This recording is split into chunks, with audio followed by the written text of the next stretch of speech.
કિંજલ દવેના 4-4 બંગડીના ગીત પર કોર્ટનો પ્રતિબંધ. ઓસ્ટ્રેલિયાના યુવકે કોપીરાઇટનો દાવો કરતા કોર્ટનો આદેશ. ઇન્ટરનેટ પરથી હટાવી દેવાનો પણ આદેશ. રાજકોટ જેતુર હાઈવે બનશે 6 લેન. 65 કિલોમીટરનો માર્ગ 6 લેન બનાવવાની કેન્દ્ર સરકારે આપી મંજૂરી. ગુજરાત પ્રદેશ કોંગ્રેસમાં ડેમેજ કંટ્રોલ માટે પ્રભારી રાજીવ સાતવની કવાયત. નારાજ નેતાઓ સાથે કરશે મુલાકાત. યુજી નિરાકરણ લાવવા કરશે પ્રયાસ. હાર્દિક પટેલ સૌરાષ્ટ્રની મુલાકાતે. મહુવામાં ખેડૂતો સાથે કરશે મુલાકાત. તળાજામાં મોગલ માતાના કરશે દર્શન.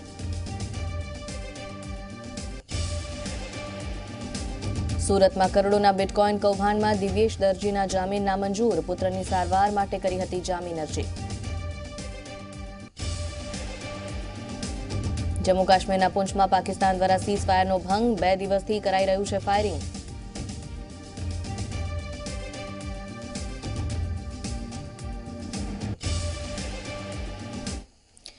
મિનિટ 100 ખબરો સાથે હું છું નુપુર. સમાચારો પર નજર કરીએ. બનાસકાંઠાના ડીસાના ભોયણ પાસે નગરપાલિકાની પાણીની પાઇપલાઇનમાં ભંગાણ પડ્યું છે. તો પાઇપલાઇન તૂટતા હજારો લીટર પાણીનું વેડફાટ થયું છે.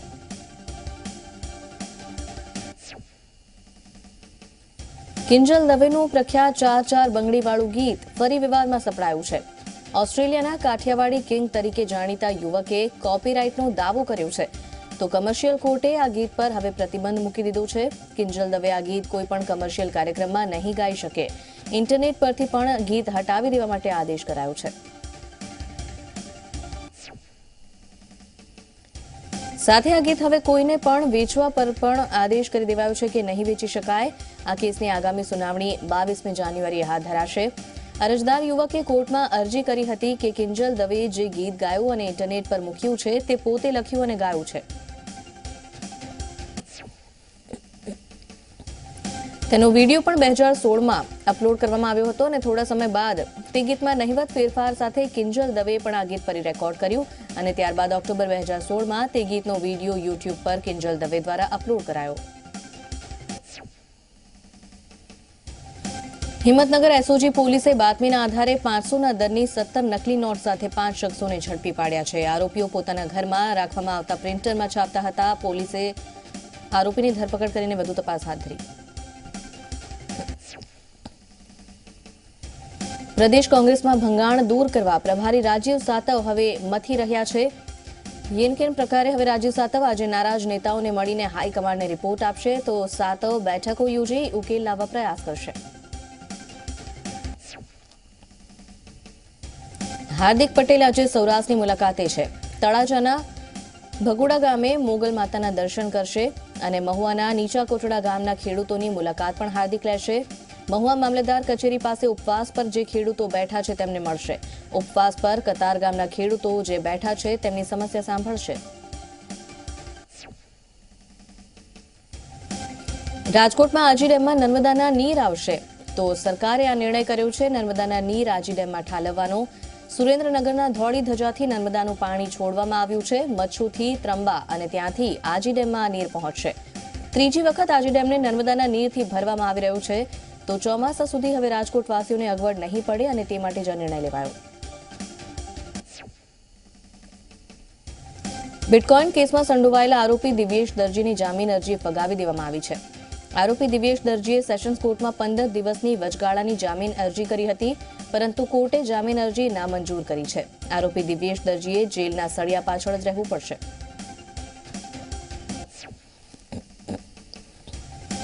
દિવ્યેશ દરજીએ જામીન અરજીમાં પોતાનો પુત્ર બીમાર હોવાનું કહ્યું હતું અને તેની સારવાર માટે જામીનની જરૂર હોવાનું જણાવ્યું હતું. મહત્વનું છે કે રિમાન્ડ સહિતની કાર્યવાહી પૂર્ણ થયા બાદ આરોપીની જ્યુડિશિયલ કસ્ટડીનો કોર્ટે કર્યો હતો.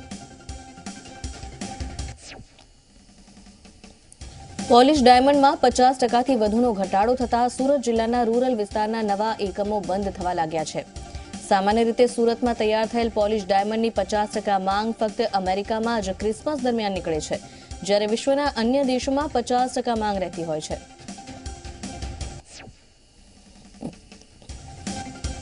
આ વર્ષે પોલિશ હીરાની માંગ નહીં નીકળવાના કારણે પોલિશ હીરાનો તૈયાર કરેલો 50% કરતાં વધુ માલ કારખાનેદાર પાસે જ પડી રહ્યું છે.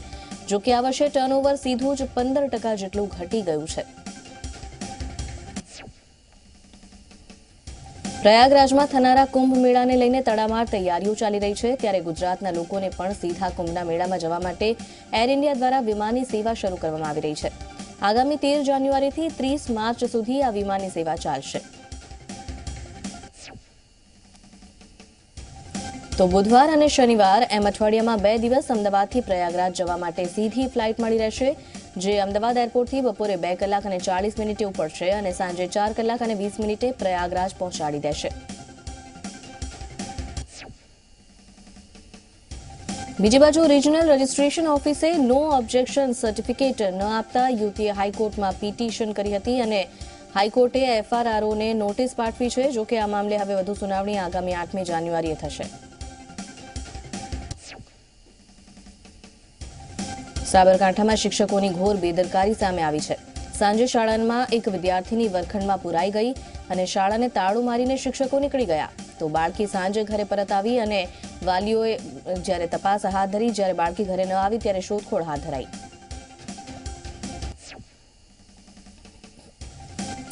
પ્રિન્સિપાલને બોલાવી શાળા ખોલાવતા વિદ્યાર્થીની મળી આવી હતી. 2 કલાકની ભારે શોધખોળ બાદ આ બાળકી વિદ્યાર્થીની જે શાળામાંથી જ મળી આવી અને વાલીએ રાહતનો શ્વાસ લીધો. ત્યારે શાળા સંચાલકો પોતાની જવાબદારીને લઈને કેટલા ગંભીર છે એવા સવાલ ઉઠી રહ્યા છે.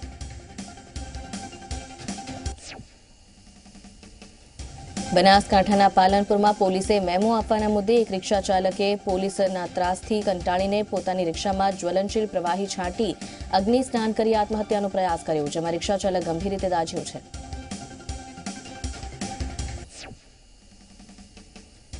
ગંભીર રીતે દાઝી ગયેલ રિક્ષા ચાલકને સારવાર માટે હોસ્પિટલ ખસેડવામાં આવ્યો હતો. રિક્ષા ચાલકનો આક્ષેપ છે કે પોલીસ સતત માનસિક ત્રાસ આપતી હતી. બીજી બાજુ પોલીસે આ ઘટનાને વખોડતા મેમો આપ્યા બાદ રિક્ષા ચાલકે આ પગલું ભર્યું હોવાની જાણકારી આપી. કુંવરજી બાવળિયાને નાયબ મુખ્યમંત્રી બનાવવાની વાતને લઈને કુંવરજી બાવળિયાએ આ વાત ફગાવી છે. તો સૌરાષ્ટ્રના એક સાંધ્ય દૈનિકમાં અહેવાલ છપાયા બાદ આ મુદ્દો ચર્ચાનો વિષય બન્યો હતો. સાંધ્ય દૈનિકના અહેવાલ અનુસાર કુંવરજી બાવળિયાની વડાપ્રધાન નરેન્દ્ર મોદી સાથે મુલાકાત થઈ છે, ત્યારથી આવા અહેવાલો વહેતા થયા છે.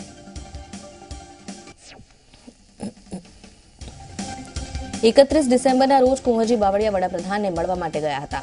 માનવામાં આવી રહ્યું છે કે કુંવરજીને ગુજરાતના નાયબ મુખ્યમંત્રી બનાવાઈ શકાય છે, જ્યારે વર્તમાન નાયબ મુખ્યમંત્રી નીતિન પટેલને લોકસભાની ચૂંટણી લડાવીને દિલ્હી લઈ જવાય તેવી ચર્ચાઓ ચાલી રહી છે. ગાંધીનગરમાં યોજાઈ રહેલ વાયબ્રન્ટ સમિટ માટે સુરક્ષા વ્યવસ્થાની પૂરજોશમાં તૈયારીઓ શરૂ કરી દેવામાં આવી છે. સુરક્ષા સંદર્ભે માહિતી આપવા માટે ટાઉન હોલ ખાતે બ્રીફિંગ યોજાયું હતું, જેમાં પોલીસ અધિકારીઓ, પોલીસ જવાનો મોટી સંખ્યામાં હાજર રહ્યા.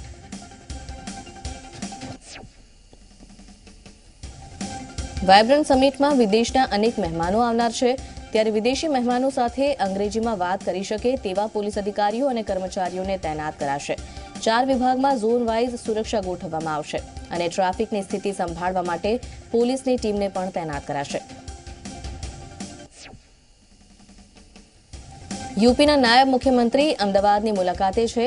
દિનેશ શર્માએ જગન્નાથ મંદિરની મુલાકાત લીધી હતી. મહંત દિલીપદાસજી સાથે વાર્તાલાપ કર્યો હતો અને તમામ સાધુ સંતોને કુંભમાં પધારવા માટે આમંત્રણ પાઠવ્યું હતું. મુખ્યપ્રધાન રૂપાણી કચ્છના પ્રવાસે છે, જેને લઈને તેમણે અછતગ્રસ્ત મુદ્દે જાણકારી આપી હતી, જેમાં તેમણે જણાવ્યું કે પ્રથમ વખત કચ્છમાં અછતના કામ વહેલા શરૂ કરવાની સરકારે છૂટ આપી છે, જે જૂન મહિના સુધી ચાલશે. તો 52 ઢોરવાડને મંજૂરી અપાઈ છે. સાબરકાંઠામાં મહેસૂલ મંત્રી કૌશિક પટેલે મહત્વની જાહેરાત કરી છે, જેમાં સાબરકાંઠાના અછતગ્રસ્ત તાલુકા માટે ખાસ જાહેરાત કરાઈ છે. 17 જિલ્લાના 96 તાલુકાને અછતગ્રસ્ત જાહેર કરાયા હતા. ઓછા વરસાદના કારણે તાલુકાઓને અછતગ્રસ્ત જાહેર કરાયા છે. તેને લઈને હવે અછતગ્રસ્ત તાલુકાના ખેડૂતોને તેનો સીધો આર્થિક લાભ મળી રહેશે.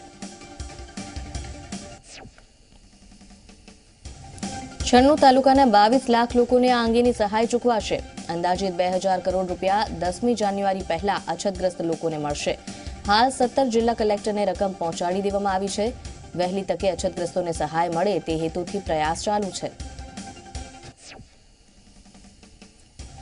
બનાસકાંઠાના દિયોદરમાં ડિપ્થેરિયા રોગના કહેરના પગલે આરોગ્યની ટીમે તપાસનો ધમધમાટ શરૂ કરી દીધો છે. રાજ્યના આરોગ્ય કમિશનર જયંતિ રવિએ જાણકારી આપતા જણાવ્યું કે ડિપ્થેરિયા નામના રોગની તપાસ માટે 11 ટીમ મોકલી અપાઈ છે. 223 ઘરમાં સઘન આરોગ્ય તપાસ કરાઈ રહી છે. ધોરાજીમાં ભાદર નદી પરનો જૂનો પુલ, જેનો એક ભાગ ધરાશાયી થયો અને આ બનાવ જ્યારે બન્યો છે તેમાં રિપેરિંગ કામ દરમિયાન જૂના પુલનો ભાગ તૂટી પડ્યો. ઘટનામાં એક વ્યક્તિના મોતના સમાચાર છે. અન્ય 2 શ્રમિક ઇજાગ્રસ્ત થયા છે. બનાસકાંઠામાં ડિપ્થેરિયાના કારણે બાળકોના થયેલા મોત અંગે અમદાવાદ સિવિલ હોસ્પિટલના પીડિયાટ્રિક વિભાગના હેડ પ્રોફેસરે જણાવ્યું કે રસી ન આપવાના કારણે બાળકો આવા રોગનો શિકાર બની શકે છે. મુખ્યપ્રધાન રૂપાણીનો સંવેદનશીલ અભિગમ સામે આવ્યો છે, જેમાં કચ્છના પ્રવાસેથી પરત ફરતા મુખ્યપ્રધાન રૂપાણીએ કચ્છમાં તાજેતરમાં માર્ગ અકસ્માતમાં જીવ ગુમાવનાર 11 મૃતકોના 4 પરિવારની મુલાકાત લીધી. 11 મૃતકના 4 પરિવારોને સહાયની જાહેરાત પણ કરી છે.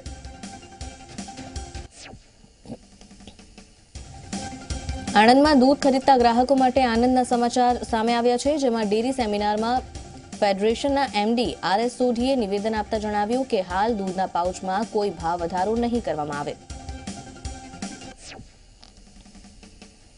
ગુજરાતના પશુપાલકો માટે પણ આનંદના સમાચાર છે. પશુપાલકોને સહકારી મંડળીમાંથી દૂધના વધુ ભાવ મળશે. મહત્વનું છે કે છેલ્લા 1 વર્ષમાં 3 કરતાં વધારે વખત દૂધ મંડળીઓએ દૂધના ફેટના ભાવ ઓછા કર્યા હતા. વડોદરા મહાનગરપાલિકા ફાયર વિભાગ માટે 2 મલ્ટીટાસ્ક વાહન અને સ્પેશિયલ રિસ્પોન્સ વાહન ખરીદવાની વિચારણા કરી રહ્યું છે. હાલ 6 ફાયર સ્ટેશનમાં કુલ 27 વાહનો છે, જે પૈકી 17 વાહનો 25 વર્ષ જૂના થઈ ગયા છે. આ અંગેની દરખાસ્ત પણ મહાનગરપાલિકા દ્વારા સ્ટેન્ડિંગ કમિટી સમક્ષ મૂકવામાં આવી છે. જો કે વડોદરા મહાનગરપાલિકાની જે આર્થિક સ્થિતિ છે તેને લઈને વિપક્ષના નેતાઓએ સવાલ કર્યો છે કે પાલિકા ક્યારે આવા વાહનોની ખરીદી કરશે. જામનગરના વકીલ વીરજીભાઈ વાઘેલાની મોટી પુત્રી કૌશલ્યાબેન ઓસ્ટ્રેલિયામાં સાંસદ બન્યા છે. કૌશલ્યાબેન છેલ્લા 20 વર્ષથી ઓસ્ટ્રેલિયામાં રહે છે અને હાલ તેઓ ઓસ્ટ્રેલિયામાં સાંસદ બન્યા. લોકસભાની ચૂંટણીને હવે ગણતરીના દિવસો બાકી છે, ગણતરીના મહિના બાકી છે, ત્યારે દેશના પ્રધાનમંત્રી નરેન્દ્ર મોદી ફરી એક વખત દેશના પ્રધાનમંત્રી બને તે માટે પ્રયાસ થઈ રહ્યા છે. આવા સમર્થનના ભાગરૂપે સુરતના એક પરિવારે ઘરના લગ્ન પ્રસંગમાં કંકોત્રીમાં લોકસભાની ચૂંટણીમાં નરેન્દ્ર મોદીને મત આપવા માટે અપીલ કરી.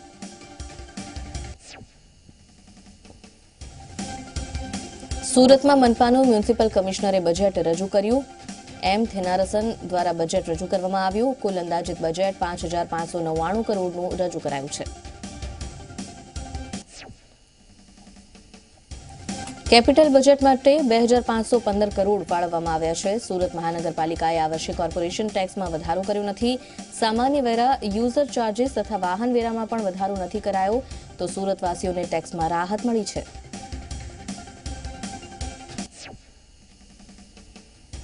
ગુજરાત ભાજપ યુવાન મોરચા 2019ના પ્રથમ વખત મતદાન કરનાર યુવા મતદારોનો તે સંપર્ક કરશે. આગામી 12મી જાન્યુઆરીથી સંપર્ક કરવાની શરૂઆત કરવામાં આવશે. ગુજરાત કોંગ્રેસમાં જૂથવાદ ચરમસીમાએ પહોંચ્યું છે. સિનિયર નેતાઓ પર ગ્યાસુદ્દીન શેખે પ્રહાર કર્યા છે. ગ્યાસુદ્દીને કહ્યું કે પોતાની સીટ જીતી નથી શક્યા, તે લોકસભા જીતવા નીકળ્યા છે. આ સાથે ગ્યાસુદ્દીન શેખે દાવો કર્યો છે કે જો બધા એક થઈને લડે તો લોકસભાની 15થી વધુ સીટ જીતી શકાય એમ છે. ચર્ચા છે કે અમિત ચાવડા સામે સક્રિય થયેલ સિનિયર નેતાઓ સામે ગ્યાસુદ્દીને પ્રહાર કર્યો છે. ગુજરાત કોંગ્રેસમાં ચાલતા આંતરિક વિખવાદને લઈને ચરમસીમાએ જ્યારે વિખવાદ પહોંચ્યો છે, ત્યારે સિનિયર નેતાઓ પર બોલતો ગ્યાસુદ્દીન શેખનો વીડિયો વાયરલ થયો છે. તેને લઈને ભાજપ નેતા આઈ.કે. જાડેજાએ કોંગ્રેસને નેતાગીરી વિહોણી ગણાવી તેમના પર પ્રહાર કર્યા. જાફરાબાદના બાબરકોટ ગામે પાણી પુરવઠા બોર્ડના કર્મચારીની ભૂલના કારણે ગામ આખાને પીવાના પાણીમાં મુશ્કેલી ઊભી થઈ ગઈ છે. બાબરકોટ ગામે મંદિરના કૂવામાં કર્મચારીએ ભૂલથી વધુ માત્રામાં બ્લીચિંગ જેવો પાવડર નાખી દીધો. પાણી તેનાથી પ્રદૂષિત થઈ ગયું છે. પાણીનો રંગ પણ ફરી ગયો છે. આખું ગામ આ કૂવામાંથી જ પીવાનું પાણી ઉપયોગમાં લે છે. જામનગરના કાલાવડ તાલુકાના ખેડૂતોની સિંચાઈની સમસ્યા મુદ્દે હવે ખેડૂતોનો આક્રોશ સામે આવ્યો છે. કાલાવડ તાલુકાના જશાપર ગામે મોટી સંખ્યામાં ખેડૂતો એકઠા થયા હતા. વડોદરાના પાદરાના વણછરા ગામે નીલ ગાયના ત્રાસથી ખેડૂતો પરેશાન થઈ ગયા છે. ખેડૂતોને આક્ષેપ તેમને કર્યો છે કે 1200 હેક્ટર જમીનમાં લીધેલ પાક નીલગાયના કારણે નિષ્ફળ ગયો છે, જેના કારણે ખેડૂતોને આર્થિક નુકસાન વેઠવું પડ્યું હતું.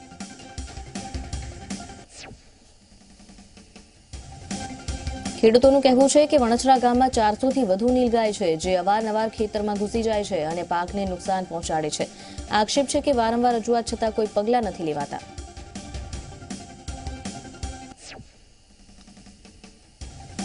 જૂનાગઢના માર્કેટિંગ યાર્ડ નજીક રોડ પર આવી જઈને ખેડૂતોએ હોબાળો મચાવ્યો. ટેકાના ભાવે થઈ રહેલ મગફળી અને તુવેરની ખરીદી સમયે વ્યવસ્થાનો અભાવ જોવા મળ્યો, જેના કારણે ખેડૂતોમાં રોષ ફાટી નીકળ્યો હતો. તો રાજકોટ જૂનાગઢ હાઈવે પર આવી જઈને ચક્કાજામ કર્યો. આણંદના પેટલાદમાં જિલ્લા કક્ષાનો ગરીબ કલ્યાણ મેળો યોજાયો, જેમાં ઘેટા અને ઊન વિકાસ નિગમના ચેરમેન ભવન ભરવાડે વસ્તુઓના બદલામાં મતની માંગણી કરી હતી. ભવન ભરવાડે કહ્યું કે ગરીબ કલ્યાણ મેળામાં ઘણી વસ્તુ લોકોને આપવામાં આવી છે, તો વસ્તુઓ લઈને જાઓ છો તો મત આપતી વખતે યાદ રાખજો, ભૂલી ના જતા. ખેડાના નડિયાદમાં વોર્ડ નંબર 6 ના કાઉન્સિલરે પોતાના જ પરિવારજનો સાથે મારામારી કરી. 2 વર્ષ પહેલા થયેલ પારિવારિક ઝઘડાની અદાવતમાં કાઉન્સિલર કાના પરમારે પરિવારના સભ્યોને માર માર્યો, જેમાં ઈજા થતા ઈજાગ્રસ્ત સભ્યોને હોસ્પિટલ ખસેડાયા. અરવલ્લીના મેઘરજની છીકારી પ્રાથમિક શાળામાં વિદ્યાર્થી રૂમમાં રહી જવા મામલે તપાસનો ધમધમાટ શરૂ થયો હતો, જેમાં અરવલ્લી જિલ્લા શિક્ષણ અધિકારીએ આદેશ આપ્યો છે કે રૂમમાં વિદ્યાર્થી રહી જવા મુદ્દે શિક્ષિકા દોષિત છે. શાળાના મુખ્ય શિક્ષિકાની અન્ય તાલુકામાં બદલી કરાઈ છે. બનાસકાંઠામાં પાલનપુર એરોમા સર્કલ પાસે રિક્ષા ચાલકે આત્મવિલોપનનો પ્રયાસ કર્યો હતો. રિક્ષા ચાલકને મેમો અપાતા રિક્ષા ચાલકે આ પગલું ભર્યું. વડોદરામાં આવેલા પાદરામાં કંપનીઓ દ્વારા કરવામાં આવતી ગેરકાયદેસર પાણી ચોરીનું કૌભાંડ નર્મદા નિગમે ઝડપી પાડ્યું છે. મોટર પંપથી પાણી કંપનીઓ સુધી લઈ જવાતું હતું. સાબરકાંઠા જિલ્લાના હિંમતનગર માર્કેટ યાર્ડમાં જિલ્લા કક્ષાનો ગરીબ કલ્યાણ મેળો યોજાયો, જેમાં મોટી સંખ્યામાં ધારણા કરતાં પણ વધારે લોકો હાજર રહ્યા અને તેમાં પુરુષો કરતાં મહિલાઓ વધુ ઉપસ્થિત રહી હતી. ગરીબ કલ્યાણ મેળાના 11,476 લાભાર્થીઓને 434 લાખના અલગ અલગ સાધનોનું સહાય રૂપે વિતરણ કરાયું. જામનગરમાં કેબિનેટ મંત્રી કુંવરજી બાવળિયાની ઉપસ્થિતિમાં ગરીબ કલ્યાણ મેળો યોજાયો, જેમાં 10,000થી વધુ લાભાર્થીઓને જુદી જુદી સહાય કીટનું વિતરણ કરવામાં આવ્યું. શહેરના ટાઉન હોલ ખાતે સમગ્ર કાર્યક્રમ યોજાયો હતો, જ્યાં લોકોને વિવિધ કીટનું વિતરણ કરવામાં આવ્યું. કાર્યક્રમમાં કુંવરજી બાવળિયા ઉપરાંત ધારાસભ્ય ધર્મેન્દ્રસિંહ જાડેજા અને જામનગરના મેયર સહિત મોટી સંખ્યામાં લોકો ઉપસ્થિત હતા. પાટણમાં શ્રમ અને રોજગાર વિભાગના મંત્રી દિલીપ ઠાકોરે ગરીબ કલ્યાણ મેળો અને કૃષિ મેળાને પોતાના હસ્તે ખુલ્લો મૂક્યો હતો. તો કૃષિ મેળાના કાર્યક્રમમાં દિલીપ ઠાકોરે દવાખાનાઓને કતલખાના સાથે સરખાવી વિવાદ સર્જ્યો. 260 કરોડના છેતરપિંડીના કેસમાં કોર્ટે ભાર્ગવી શાહની જામીન અરજી ફગાવી છે. અમદાવાદ ગ્રામ્ય કોર્ટની સેશન્સ કોર્ટે જામીન અરજી ફગાવી દીધી છે. કોર્ટે કહ્યું કે જો અત્યારે જામીન આપવામાં આવે તો પુરાવા સાથે ચેડા થવાની શક્યતા છે. ભાર્ગવી શાહની સ્વતંત્ર કોઈ આવક ન હોવા છતાં તેની પાસેથી 160 સોનાના સિક્કા અને 46 લાખની સંપત્તિ મળી આવી છે. ભાર્ગવી શાહ પર 7 કરોડ 82 લાખનો છેતરપિંડીનો આક્ષેપ લાગેલો છે. આમ કોર્ટે ભાર્ગવીની 3 જામીન અરજી ફગાવી દીધી છે. લોકરક્ષક ભરતી બોર્ડની આગામી 6 જાન્યુઆરીએ યોજાનાર પરીક્ષાને લઈને લોકરક્ષક ભરતી બોર્ડના ચેરમેન વિકાસ સહાયે પ્રેસ કોન્ફરન્સ યોજી હતી, જેમાં તેમણે મહત્વપૂર્ણ મુદ્દે જાણકારી આપી અને કહ્યું કે આગામી 6 જાન્યુઆરી રવિવારે સવારે 11 થી 12 વાગ્યા સુધી 1 કલાકની પરીક્ષા યોજાશે, જેમાં રાજ્યભરમાંથી અંદાજિત 8,76,000 પરીક્ષાર્થીઓ પરીક્ષા આપશે. હજુ 2 લાખ પરીક્ષાર્થીઓએ કોલ લેટર ડાઉનલોડ નથી કર્યા, ત્યારે તેમને જલ્દી કોલ લેટર ડાઉનલોડ કરવા સૂચના અપાઈ છે. બીજી બાજુ 55,000 વિદ્યાર્થીઓએ અત્યાર સુધી એસટી બસમાં બુકિંગ કરાવી લીધું છે. ગત વખતની ઘટના ફરીથી રિપીટ ન થાય તેને લઈને કડક સુરક્ષા વ્યવસ્થા માટેના પગલાં પણ લેવાયા છે. પ્રિન્ટિંગ પ્રેસથી માંડીને કંટ્રોલ રૂમ સુધીના પેપર લીક ન થાય તે માટે પગલાં લેવાયા છે. 6 જાન્યુઆરીના રોજ રાજકોટ સહિત સમગ્ર રાજ્યમાં એલઆરડીની પરીક્ષા લેવામાં આવશે. તો રાજકોટથી વિદ્યાર્થીઓને આવવા જવા માટે નિઃશુલ્ક એસટી બસ સેવાની જાહેરાત કરવામાં આવી છે, જેનું બુકિંગ પણ શરૂ કરી દેવામાં આવ્યું છે. રાજકોટ એસટી ડિવિઝનમાં કુલ 520 પૈકી 350 બસને એલઆરડીની પરીક્ષા માટે ફાળવવામાં આવી છે.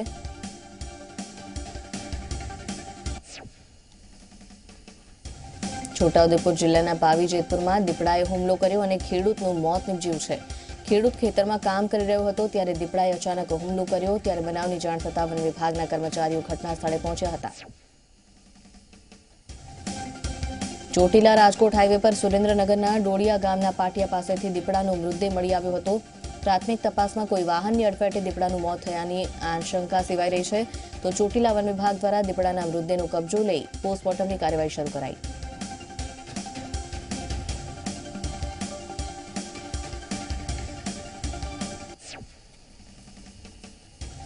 ટીમ ઇન્ડિયાના યુવા વિકેટકીપર બોલર ઋષભ પંતને ઓસ્ટ્રેલિયા સામે સિડનીમાં રમાનારી ચોથી અને અંતિમ ટેસ્ટ મેચના બીજા દિવસે ઋષભે 189 બોલમાં 159 રન ફટકારી હતા. ઋષભે 15 ચોક્કા અને 1 છક્કો માર્યો હતો. ત્યારે ખાસ વાત એ છે કે આ દિવસે તેમની માતાનો જન્મદિવસ હતો. ઋષભે 159 રન મારી તેમની માતાને જન્મદિવસની ગિફ્ટ આપી. ભારત વિરુદ્ધ 4 મેચની સિરીઝના અંતિમ ટેસ્ટના બીજા દિવસે રમત પૂર્ણ થતા ઓસ્ટ્રેલિયાએ પહેલી ઇનિંગમાં એક પણ વિકેટ ગુમાવ્યા વગર 24 રન બનાવ્યા હતા. આ પહેલા ભારતે 7 વિકેટ ગુમાવી 622 રને પ્રથમ ઇનિંગ ડિક્લેર કરી હતી. ઋષભ પંતે તેની કરિયરની બીજી ટેસ્ટ સદી ફટકારી છે.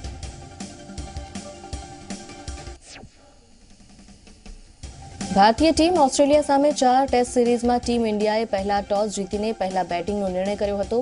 ભારતે છેલ્લા 4 વર્ષોમાં 23 વાર ટોસ જીત્યા છે. ત્યારે પહેલા ટીમ ઇન્ડિયાએ 22 વાર ટોસ જીત્યા હતા અને તેમાં એક પણ મેચ હાર્યા નથી. ભારત એક પણ ન હારનાર એકમાત્ર દેશ છે. તો ભારતીય ટીમે આ દરમિયાન 19 ટેસ્ટ મેચ જીતીને 3 મેચ ડ્રો કરાવી છે. ભારત સામેની સિરીઝ માટે ઓસ્ટ્રેલિયાએ ટીમ જાહેર કરી છે. આ ટીમમાં ઓસ્ટ્રેલિયન ક્રિકેટર સિડલની 8 વર્ષ બાદ વાપસી થઈ છે. સિડલે છેલ્લે 2010માં શ્રીલંકા સામે વન ડે મેચ રમી હતી. સિડલની સાથે ઉસ્માન ખ્વાજા અને નેથન લાયનની પણ ટીમમાં વાપસી થઈ હતી. તો આરોન ફિન્ચ ઓસ્ટ્રેલિયાની કપ્તાની સંભાળશે. ભારત વિરુદ્ધ ટેસ્ટ શ્રેણીમાં ઐતિહાસિક હાર તરફ આવીને ઉભેલા ઓસ્ટ્રેલિયાના કપ્તાન ટીમ પેનને કેપ્ટનશી પર હવે લટકતી તલવાર છે. તો પેનની આગેવાનીમાં ટીમ 4 મેચની શ્રેણીમાંથી 2 ટેસ્ટ હારીને 1 મેચની સરસાઈથી પાછળ છે. ટીમ પેનને ઓસ્ટ્રેલિયાની વન ડે ટીમમાં સ્થાન મળ્યું નથી. માનવામાં આવે છે કે ચોથી ટેસ્ટમાં તે ઓસ્ટ્રેલિયા તરફથી છેલ્લી વાર કપ્તાની કરી રહ્યું છે. ચીન અને અમેરિકા વચ્ચે આગામી સપ્તાહે બેઇજિંગમાં યોજાશે વેપાર વાર્તા. ચીન અને અમેરિકા મધ્યે 7-8 જાન્યુઆરીના રોજ વાઇસ મિનિસ્ટરિયલ સ્તરના વેપારી વાટાઘાટ યોજશે. છેલ્લા 2 વર્ષથી બંને રાષ્ટ્રો વચ્ચે વેપાર યુદ્ધમાં ચાલી રહ્યું છે, જે કરોડો ડોલરના માલની લે-વેચ અટકાવી રહ્યું છે, જેનાથી વૈશ્વિક આર્થિક મંદીની થઈ રહી છે અસર. ફ્લોરિડા હાઈવે પર ટ્રક અકસ્માતમાં ડીઝલ ઢોળાતા આગ લાગી. અકસ્માતમાં 7ના મોતના સમાચાર. ટ્રકમાં ભરાયેલ 189 લીટર ડીઝલથી આગ લાગી અને ભયાનક જ્વાળા ઉઠી. અન્ય કેટલાક ઘાયલોને હોસ્પિટલ મોકલાયા છે. અમેરિકી સદને ટ્રમ્પની મેક્સિકો સીમા પર દિવાલના ફંડને મંજૂરી આપ્યા વિના સરકારને ફરી શરૂ કરવા માટે પાસ કર્યું છે બિલ. નવા સ્પીકર નેન્સી પેલોસીએ ડોનાલ્ડ ટ્રમ્પની દિવાલ માટે $5 બિલિયનની માંગને અવગણતા 13 દિવસના આંશિક સરકારી શટડાઉનને અંત આવ્યો. બાંગ્લાદેશમાં નથી અટકી રહ્યો મતગણતરીને લઈને વિવાદ. વિપક્ષ કરશે શેખ હસીનાની શપથવિધિનો બહિષ્કાર. ચૂંટણી પંચે નવા મત માટે વિરોધ પક્ષને નકારી કાઢ્યા છે. તેમ છતાં વિરોધ પક્ષના ગઠબંધનને કહ્યું છે કે તે ફરીથી મતદાનની નવી માંગ રજૂ કરશે. 7 જાન્યુઆરીના રોજ છે શેખ હસીનાની શપથવિધિ. પ્રધાનમંત્રી નરેન્દ્ર મોદીની બાયોપિક બની રહી છે. એક્ટર વિવેક ઓબેરોય ફિલ્મમાં નરેન્દ્ર મોદીની ભૂમિકા ભજવશે. ફિલ્મનું નામ પીએમ નરેન્દ્ર મોદી રાખવામાં આવ્યું છે. આ માટેની તમામ જરૂરી પરવાનગીઓ લેવાઈ ચૂકી છે. ચૂંટણી પહેલા જ આ ફિલ્મ રિલીઝ કરાય તેવી શક્યતા છે. કંગના રાણાવતની ફિલ્મ મણિકર્ણિકા પછી હવે ઇમરાન હાશમીની ફિલ્મ ચીટ ઇન્ડિયાની રિલીઝ ડેટ પણ પોસ્ટપોન થવાની છે. પ્રોડ્યુસર્સે ચીટ ઇન્ડિયા ફિલ્મની રિલીઝ ડેટ બદલવાનો નિર્ણય લીધો છે. ચીટ ઇન્ડિયાના મેકર્સે શિવસેનાની રિક્વેસ્ટ પછી પોતાની ફિલ્મની રિલીઝ ડેટ બદલી છે. હવે ચીટ ઇન્ડિયા 1 અઠવાડિયું વહેલી એટલે કે 18 જાન્યુઆરીએ જ રિલીઝ થશે. શો દાસ્તાને મોહમ્મદ સલીમ અનારકલી જલ્દી બંધ થવાના આરે છે. શોને શરૂ થયે હજી 3 મહિનાનો જ સમય થયો છે. ત્યારે મેકર્સે આ સિરિયલ બંધ કરવાનો નિર્ણય લીધો છે. સિરિયલને યોગ્ય ટીઆરપી નથી મળી રહી, જેના કારણે મેકર્સે આ નિર્ણય લીધો. બોલિવૂડની અપકમિંગ ફિલ્મ ગલી બોયમાં રણવીર સિંહ અને આલિયા ભટ્ટ મુખ્ય રોલમાં જોવા મળશે. ટ્રેલર રિલીઝ થાય તે પહેલા અસલી હિપહોપ રેપને રિલીઝ કરવામાં આવ્યું છે. બોલિવૂડ સ્ટાર વરુણ ધવન અને આલિયા ભટ્ટે સ્ટુડન્ટ ઓફ ધ યરથી પોતાની બોલિવૂડની કરિયરની શરૂઆત કરી છે. આ જોડી હંમેશા દર્શકોનું દિલ જીતવામાં સફળ સાબિત થઈ છે. આ જોડીની એક પણ ફિલ્મ બોક્સ ઓફિસ પર ફ્લોપ સાબિત નથી થઈ, ત્યારે દર્શકો તેમની આગામી ફિલ્મ કલંકની આતુરતાથી રાહ જોઈ રહ્યા છે. બોલિવૂડ સ્ટાર પ્રદીપ કુમારનો આજે જન્મદિવસ છે. ત્યારે 4 જાન્યુઆરી 1925ના દિવસે થયો હતો. ટીવી એક્ટ્રેસ બીના તેમના દીકરી છે. પ્રદીપ કુમારનું મૃત્યુ 2001માં થઈ ચૂક્યું છે. આશિકી 2ના ગીત સુન રહા હૈ ના તું ફેમ અંકિત તિવારીના ઘરે એક નવા મહેમાનનું આગમન થયું છે. વોઇસ કિંગ અંકિત તિવારી દીકરીનો પિતા બની ચૂક્યો છે. રિતિક રોશન, રણધીર કપૂર, શબાના આઝમી, સંજય ખાનની જન્મદિવસની પાર્ટીમાં તેઓ પહોંચ્યા હતા. પાર્ટીમાં કલાકારોની ભીડ જોવા મળી. સીવી કુમારની નવી ફિલ્મ ગેંગ્સ ઓફ મદ્રાસનો ફર્સ્ટ લુક આવ્યો સામે અને આ ફિલ્મના લુકને દર્શકોનો જબરદસ્ત પ્રતિસાદ મળ્યો છે. આ ફર્સ્ટ લુકને દર્શકો તરફથી સારો પ્રતિસાદ મળ્યો છે. શાહરૂખ ખાને રાકેશ શર્મા પર બનનારી બાયોપિક માટે નામ સૂચવવા બદલ આમિરનો આભાર માન્યો છે. તેમણે કહ્યું છે કે આ ભૂમિકા માટે અનુકૂળ છે. ફિલ્મ જગતના કોમેડી એક્ટરના નિધનને લઈને અમૂલે પણ શ્રદ્ધાંજલિ આપી છે. અમૂલે પોસ્ટના માધ્યમથી શ્રદ્ધાંજલિ આપી.